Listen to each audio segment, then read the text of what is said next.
আসসালামু আলাইকুম। বাংলাদেশি হোম শেফের নতুন ভিডিওতে তোমাদের সবাইকে স্বাগতম। গরম পড়েছে, আমের আচার হবে না, তা কি হয়? আজকে আমি তোমাদের জন্য নিয়ে এসেছি কাঁচা আমের ঝুরি আচার। তো চলো শুরু করা যাক। কাঁচা আমের ঝুরি আচার তৈরি করতে এখানে আমি ছোট ছোট 5টা আম নিয়েছি। এগুলো গ্রেট করে নেব। এইভাবে গ্রেট করে নিতে পারি, আবার বটিতে কুচি করে নিতে পারি।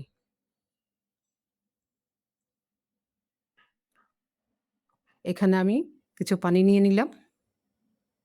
2 চামচ লবণ দিয়ে দেব। একটু গুলে নেব।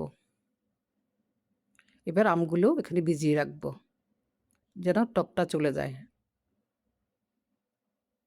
কিছুক্ষণ ভিজানোর পরে এটা সেঁকে তুলব।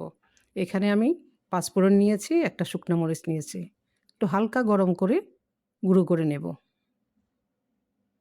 গুঁড়ো করে নিয়েছি, আদা ভাঙ্গা, পুরোপুরি মিহি করি নেই। এখানে আমটা সেঁকে তুলছি, স্বাদ মতো চিনি দিয়ে দেব। যার যতটুক লাগে ততটুক মিষ্টি দিলেই হবে। এবার এভাবে মেখে আমি 30 মিনিটের জন্য ঢেকে রেখে দেব। 30 মিনিট পরে দেখি চিনিটা গলে গিয়ে পানি হয়ে গেছে। এবার আমি ফ্রাই প্যান দেব চুলায়। আমগুলা ঢেলে দেব। এখানে কোনো তেল লাগবে না। একদম অল্প খরচে, অল্প পরিশ্রমে সুন্দর একটা আচার।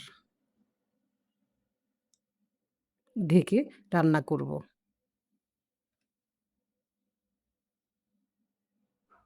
ফ্রাই হয়ে আসছে। এবার একটু লবণ দিয়ে দেব এবং 5 ফোড়ন দিয়ে দেব। ভালোভাবে নেড়ে ছেড়ে নেব।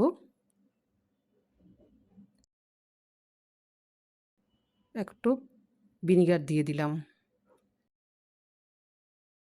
এখন যেমন গলা গলা লাগছে, যখন ঠান্ডা হয়ে যাবে তখন আবার জড়জড়ে হয়ে যাবে। হয়ে গেল আমার কাঁচা আমের ঝুরি আচার। এই আচারটা শুধু শুধু খেতেই মজা, তাছাড়া পোলাও বা খিচুড়ির সাথে তো আরও ভালো লাগে। এই গরমে দুর্দান্ত একটা খাবার। তোমরা একবার ট্রাই করে দেখো। ভালো লাগলে লাইক কমেন্ট করো।